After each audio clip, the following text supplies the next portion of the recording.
Hi, sa wakas natapos din. So, today is May 21, 2025, alauna na. So, maaga tayong nagpagawa at ngayon lang katatapos lang. Ang tagal dumating ng gulong. So, yan, nagpapalit tayo ng pangilalim nga. Ang gastos natin, medyo malaki-laki na naman ang ating maintenance talaga kapag pagka sa maintenance ay humabol na, libo-libo talaga ang gagastusin. Ay nako,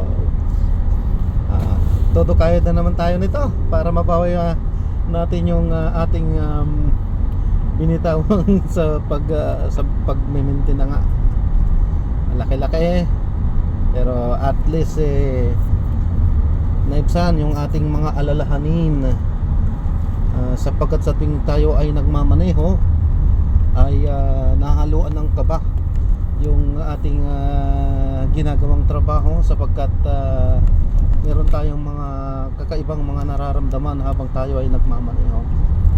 Ayan, so pauwi na muna tayo, hindi na muna tayo at may ihahatid pa tayo. So ayan, maaaring bukas na siguro tayo makapag-share sa inyo ng daily routines po natin sa ngayon. So ayan, this is John Parenta, Filipino channel po ang inyong pong lingkod. So wala po tayong daily routines. Ito na muna yung ating maintenance.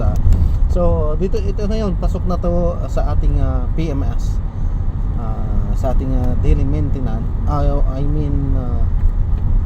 Hindi pala daily maintenance kasi basta PMS na lang. Okay, so yun. So pauwi na tayo. Maraming salamat po sa panonood. So this is John Parenta, Filipino channel po ang inyong pong lingkod.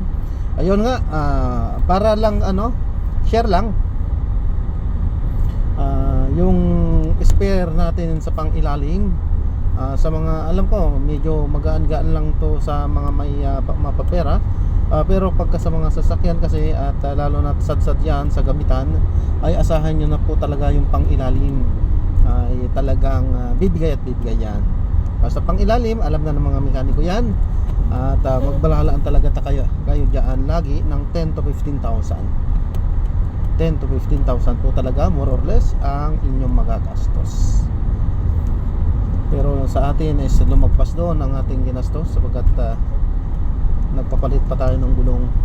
Ayan, so maraming salamat po. God bless po. Paalam po muna pansamantala. Tayo ay uuwi na. Titingnan mo mamayang gabi, hapon, o kung makakalabas pa tayo, para makapag-share naman tayo ng iba't ibang mga routine. Paalam po muna pansamantala po.